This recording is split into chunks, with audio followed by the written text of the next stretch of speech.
Un temps de parole a été demandé par le groupe Synergie élus et citoyens pour 10 minutes.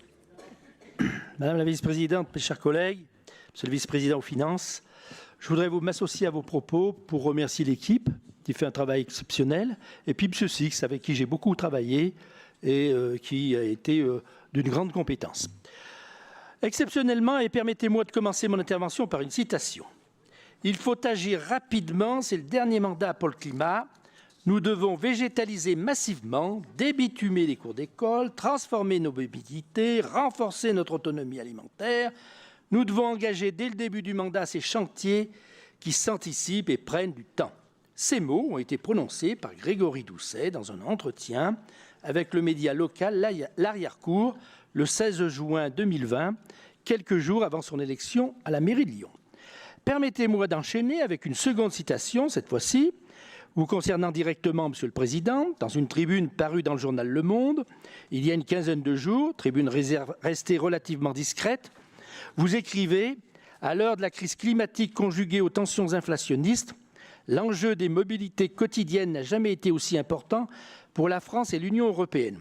Dans ce contexte, le développement des transports en commun apparaît comme une priorité évidente et absolue, tant il concentre de vertus. Plus de trains et de cars à l'échelle des régions, plus de bus, de tramways, de métros et de RER à l'échelle des agglomérations entraînent des effets positifs en cascade. » Quelques mois après avoir enterré les projets métro que nous avions pour notre métropole de Lyon, en ne présentant qu'un seul projet structurant qui n'aboutira que dans le vent, nous trouvons cette tribune paradoxale et incohérente avec vos actes. Par ailleurs, en demandant le soutien de l'État pour le développement des transports en commun, nous constatons que vous avez écouté les recommandations de l'opposition. Une bien maigre consolation qui ne résout en rien les difficultés de nos concitoyens en matière de déplacement. Nous sommes donc au premier tiers du dernier mandat pour le climat et nous ne pouvons pas dire que la métropole de Lyon s'engage à la hauteur de l'enjeu. Une chose est sûre, comme le maire de Lyon, nous sommes convaincus qu'il faut agir rapidement et donc investir. Or, en commission finances, le compte administratif 2021 nous est présenté comme étant le reflet d'une gestion vigilante et prudente de la situation financière de la métropole de Lyon. Si nous ne contestons pas la gestion saine et maîtrisée du budget de notre collectivité, au contraire vertueuse, permettez-nous de relever une contradiction politique majeure entre vos discours électoraux et médiatiques et la réalité concrète de vos actes. Est-ce avec prudence et vigilance que vous allez traverser le dernier mandat pour le climat? Il nous faut alors souligner le désendettement de notre collectivité. Il est mécanique, la métropole a davantage remboursé ses dettes que contracté de nouveaux emprunts pour investir. Avec ces nouvelles marges de manœuvre dégagées en matière d'endettement, en cohérence avec votre tribune sur les déplacements, peut-être aurons-nous la satisfaction d'apprendre dans une prochaine tribune ou dans un post Twitter la bonne nouvelle du financement de plusieurs projets ambitieux de transport en commun structurants dans la métropole. Pour nourrir votre ambition en matière d'investissement, vous pourrez même vous appuyer sur une partie des 354 millions d'euros d'épargne nette. Nous attendons avec prudence et donc avec impatience de voir vers quelle ligne budgétaire cet excédent sera affecté lors de la prochaine décision modificative du budget 2022 qui s'annonce pour septembre.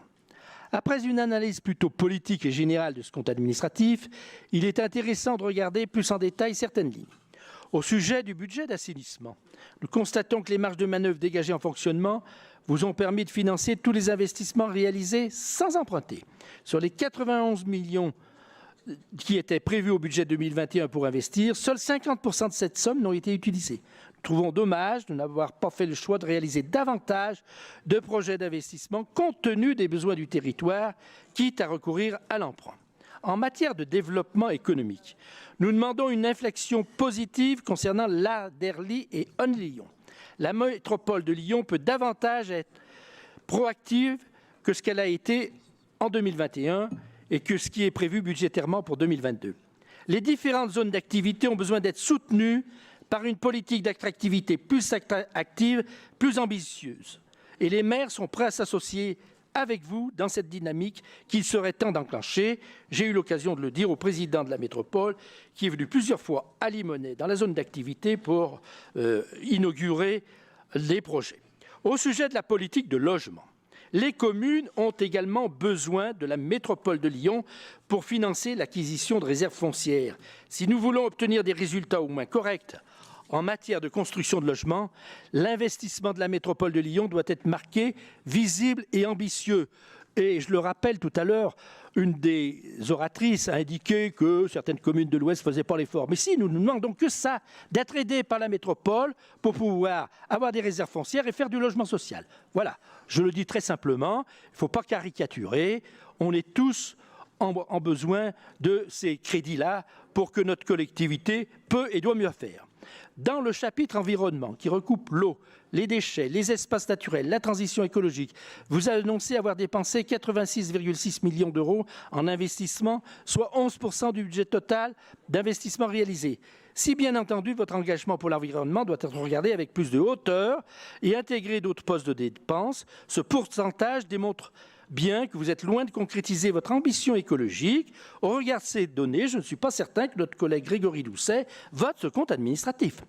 Plus sérieusement, nous nous félicitions de voir que la charge du RSA diminue. Cela veut dire que plusieurs de nos concitoyens ont pu trouver un emploi ou une formation, ce qui est un signe positif, tant social qu'économiquement.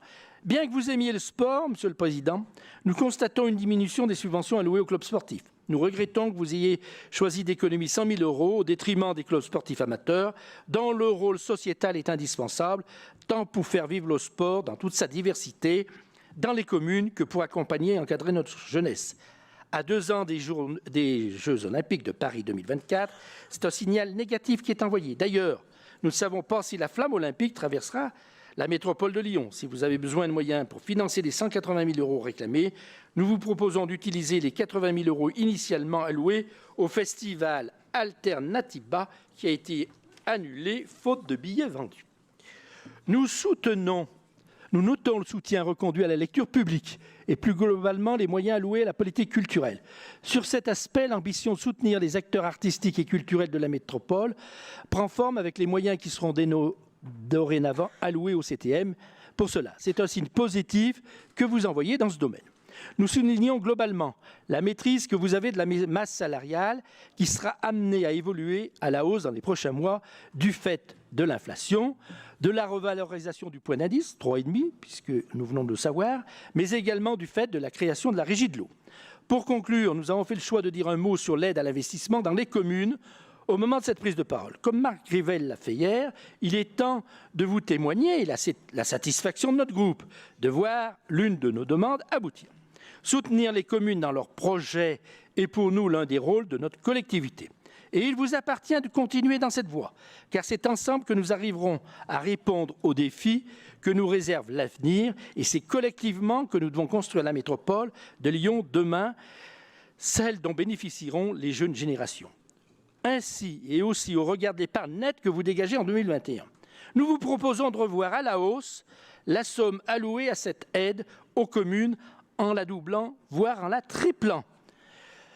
En effet, la somme qui a été allouée, les 10 millions, les sommes qui ont été votées et que nous allons voter, c'est vrai, ne vont couvrir malheureusement que l'augmentation de l'inflation, comme je l'avais fait remarquer en commission des finances. Par conséquent, nous devons de doubler et tripler cette aide aux communes.